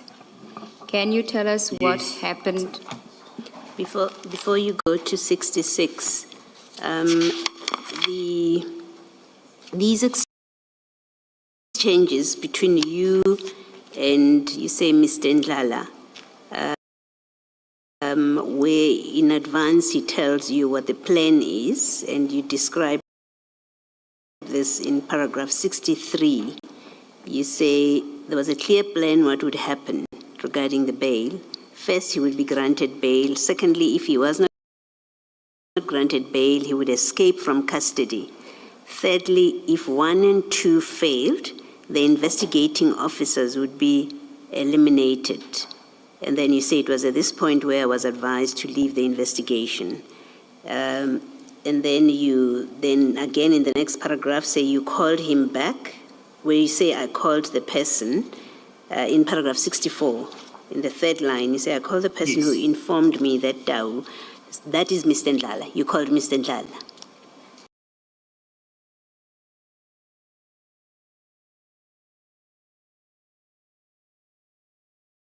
Such things, he said this in a boastful way, without disclosing anything that might be sensitive about Mr. Ndlala and your engagements with him. Did you consider why would he know this kind of detail? That there was a plan, and he details it in the way that I have set it out, and that Mr. Dawu would be released, and in fact, Mr. Dawu does get released. That's correct. That was one of my concerns. To the extent that I did ask him as to how did he came about to know that he had just been released, because it was a new information. So now I thought he knew more than I knew about the case that I was investigating, meaning that he had a connection somewhere with the people that were involved in the case. That was my understanding of the situation at the time. Yes. He's not an employee. Mr. Ndlala, you say categorically he's not an employee of the SAPS. He's not an employee of the SAPS, as far as I will understand. Thank you. Thank you, Ms. Siggers. Thank you, Commissioner Baloy. Witness A, we were at page 21, paragraph 66 of your statement, where you were dealing with the aftermath of Mr. Tau's bail application succeeding and him being released on bail. Yes. Then we had a long meeting on the 2nd, that now we took a decision that we need to take steps to report these things to the general, who is now General Kumalo, who is the head of detectives in the province, through Brigadier Khopane, who is our immediate commander at our office.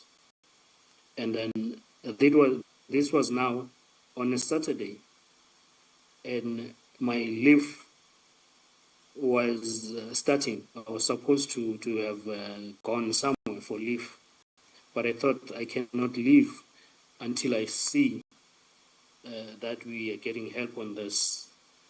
And then now we started to be engaged in what I call as a runaround. We were driving around out there trying to figure out what it is that we're going to do, because it was not safe to drive to our places. It was not safe to even go to the office, because now the police were also involved in this. We're trying to get hold of Brigadier Khopan on the phone, and then she was not around the province. She was attending at the funeral outside the province, and then the network was bad. The phone was not going through. Now we wanted to get a hold of General Kumal, who is the head of detectives. We didn't want to report to any other person junior to those two. But now the challenge that we had, we did not have direct communication with the general at the time. So we were thinking of who was going to connect us to the general and actually be able to lay the frustrations that we're having, and then why we needed to see him, because actually we needed to go to him, even though it was on the weekend, to say this is the problem that we're sitting with. We knew that he knew about the case, but we were not discussing the case openly with him at the time. Witness And A, then can I we just ask you, you say that you couldn't get hold of Brigadier Khopane to get assistance. Why didn't you contact your direct commander, Colonel Mokoena? As I mentioned before, that the directive that we had received from Brigadier Khopane was that anything that has to do with this case should be reported to her or to the general only, no one else. So we were taking it to that level to say, we think the person who can be in a capacity to assist us now will be the brigadier or the general. And when you speak of the general and you say General Kumalo, could we just ask you to be specific, because there are many General Kumalos, at least two. So if you could be specific to give the name. So in this instance, you say that it's General Mbuso Kumalo. That is correct. This is General Mbuso Kumalo, who is the head of detectives in the province, in Gauteng. Okay, you may continue. And then we thought of one of our colleagues who thought he may have a direct communication with the general. And then we drove straight to his house, and then we told him what was happening. And then he tried to call the general there and then. But unfortunately, the general could not pick up. Then he said, no, we should relax. The general is going to come back. In fact, he was going to send a detailed WhatsApp message to the general for the general to come either back to him or to us. And then I felt at ease that I could drive outside of the province as I was going on leave, knowing that the general is going to attend to us at any time. Okay. You also say that you reported the matter to the prosecutor. Can you elaborate on that, please? The matter was also reported to the prosecutor, but with the prosecutor we had an open communication with every development. So even this one, it was reported to the prosecutor to say this is the challenge that we're facing. But actually, she actually understood the problem that we're facing. And then she asked us about the TRA that we have applied earlier on. Then we told her that we haven't received any results.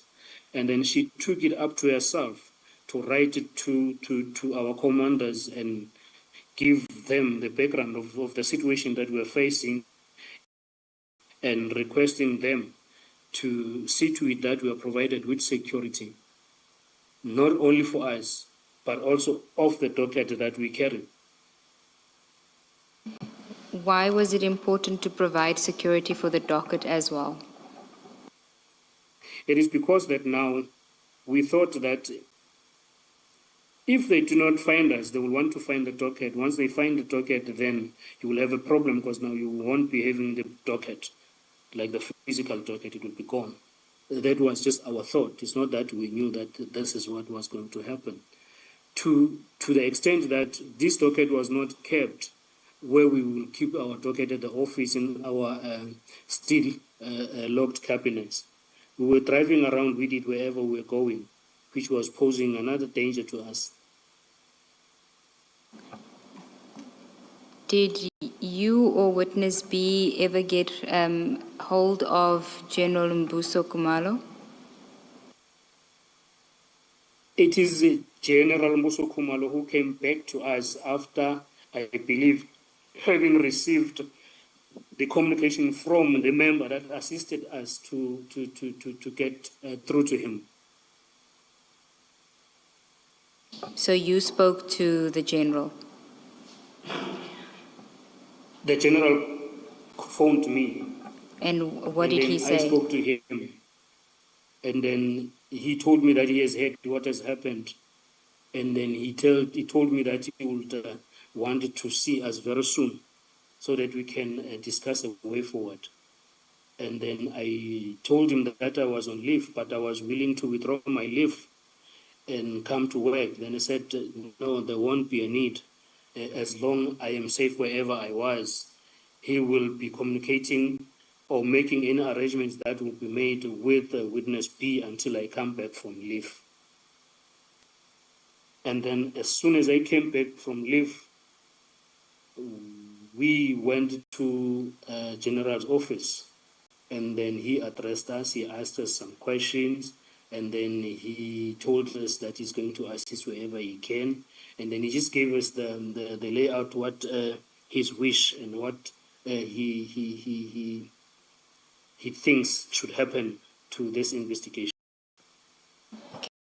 Can I just take you a step back while you were still on leave at paragraph 69 on page 22? You speak about an event that Yes. occurred on the 8th of August. Can you elaborate on that?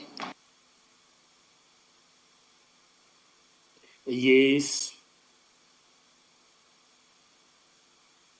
On the 8th of August, I would have been on leave because I think I came back on leave on the 16th, if I'm correct. And then I was informed by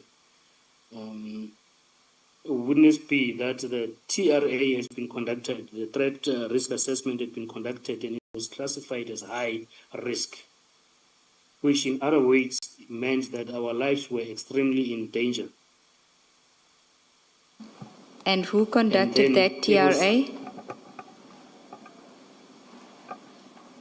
Sorry, I didn't get that, Commissioners. Who conducted that TRA? It was Colonel Ntuli from Crime Intelligence. Okay, proceed. Yes, then when I came back, we started doing our investigation. Then we will be meeting with the officers that were assessing our risk, getting information from us, asking us how we're feeling. That is what we were told. But I would believe that they were also checking the places that we were staying at, even though I didn't know that. But there were background checks that were done on us, I believe. Okay. And then at paragraph 70, You speak about an incident. May I, before you go to 70? Witness A, you say in paragraph 67 that you could not, the language you use is you say we could not speak to General Shibiri, and so we thought that we should try to get hold of Major General Mbuso Khumalo. Why could you not speak, why did you decide that you could not speak to General Shibiri? We had already been advised, commissioners, to say we must not discuss this case with him, if I may say that.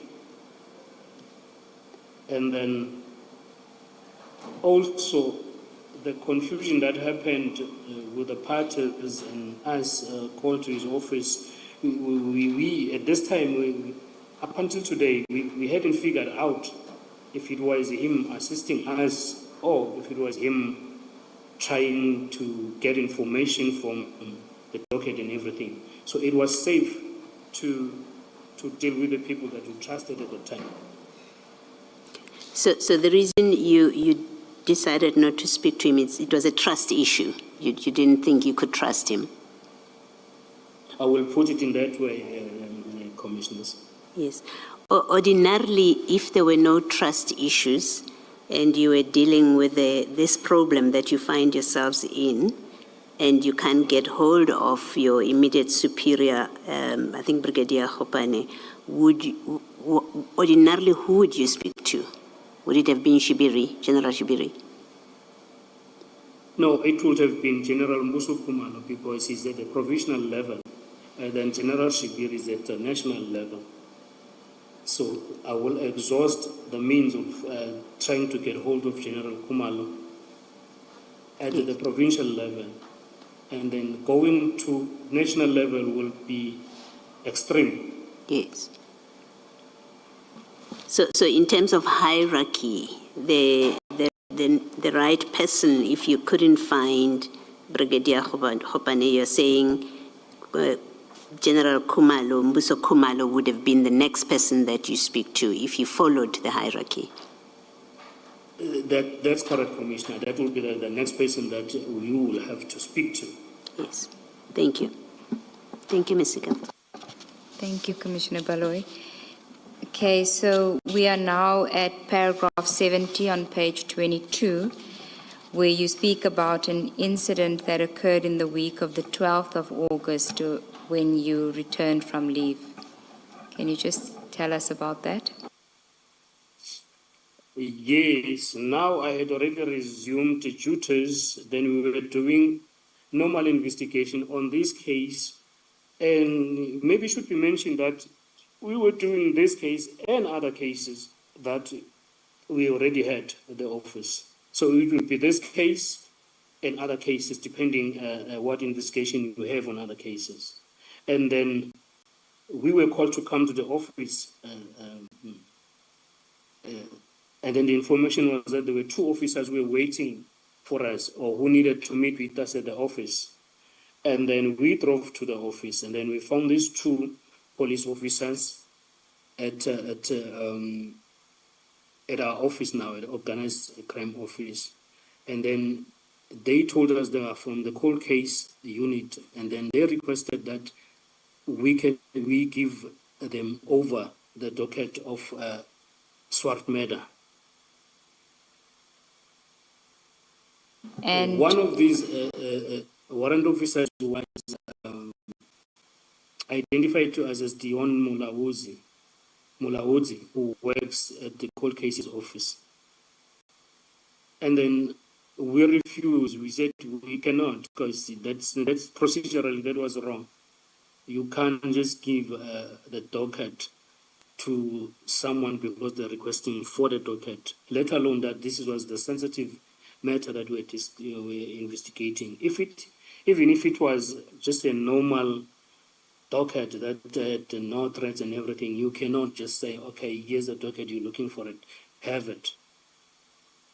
Witness A, the form of request, did they have a letter with them or was it a verbal request? It was a verbal request. And who is the head of the cold case unit? Or who was at the time? I really do not have concrete information. I only heard that the head of the cold case unit will be Brigadier. I just forgot the name. He's Brigadier Keninda. Yes, he's heading it, but I have not seen the structure of that unit. I don't know if that is true. And just for our benefit, what is a cold case in the context of the South African police system? The cold case is a term given to the cases that one would say they are lying dormant.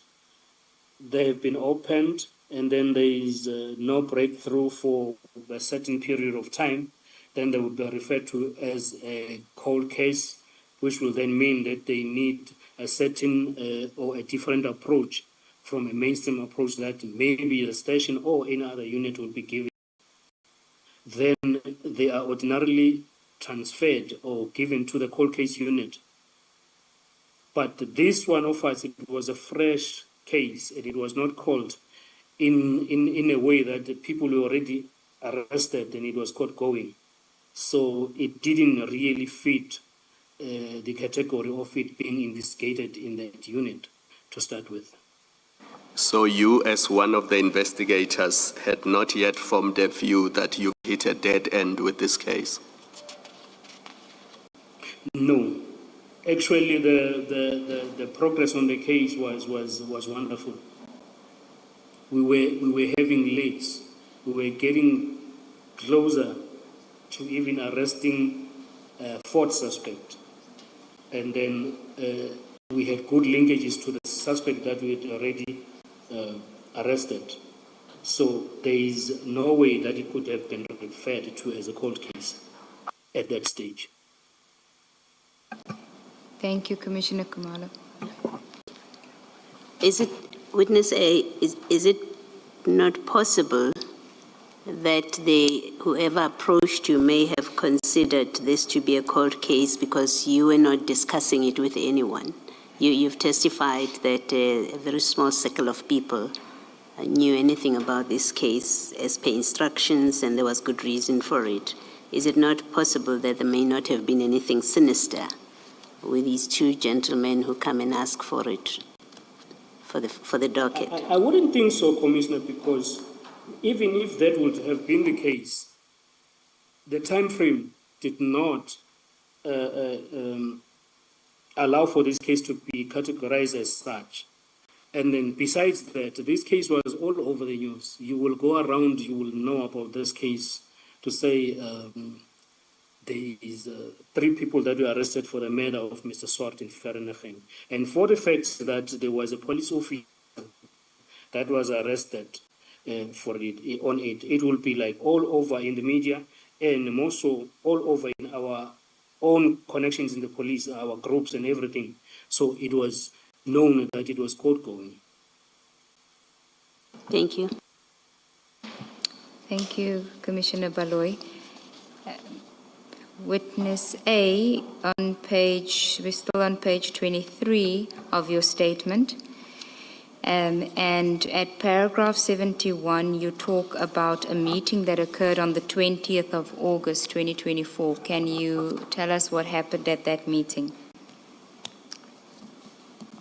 Yes, this meeting happened just for us so that we can be able to give the progress of the case to the general, because now the general was taking this case under his wing to say we need to report to him the challenges that we are facing so that he can see where he can assist and give a guidance regarding investigation, and also the challenges that now the personal challenges in terms of the threats that we are having. So this was one meeting of the regular meetings that we're having with the general. Some will be just over the phone if he has time. If he doesn't if he doesn't have time, then if he has time, he will call us to his office to say, brief me, what is happening here? More so because now Tao was out on bail, and then we needed now to be investigating the murder case, and then also putting an eye on him, on his movement. And you speak about the responsibility for your safety and security of the docket. What transpired there? Oh yes, that was solely taken over by General Kumalo, and then he told us that he will see to it that we will get the assistance that we need in terms of safety, and then he introduced he introduced us to the people that were going to assist us in terms of protection.